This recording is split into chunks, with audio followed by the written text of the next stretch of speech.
Capitalisation of average profit method use करते हुए हमारा जो फॉर्मूला हुआ गुडविल का वो हुआ capitalize value of the firm minus net assets.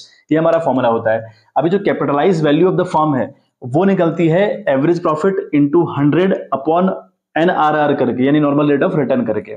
आ गई बात समझ में? तो ये हमारे फॉर्मूले हैं। उस टाइम पे देखो आपकी capitalize value of the firm तब तक नहीं निकल सकती जब तक कि आपके पास एवरेज प्रॉफिट ना हो। तो एवरेज प्रॉफिट अगर आपके पास है तो कैपिटलाइज वैल्यू आपकी आराम से निकल जाएगी। यानी सबसे पहला जो स्टेप हुआ ना, सबसे इंपॉर्टेंट हुआ आपकी एवरेज प्रॉफिट आपको पता होना चाहिए। तो पहला स्टेप क्या होगा, we have to find out the average profit, right.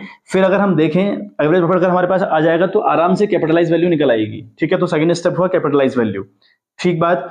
उसके बाद हमें कैपिटलाइज वैल्यू जैसे पता चल जाती है, हमारे कंपनी की नेट एसेट्स ही हैं, नेट एसेट्स कई बार दी रहती है, कई बार निकालनी पड़ती है। थर्ड स्टेप हुआ we have to find out the net assets, right.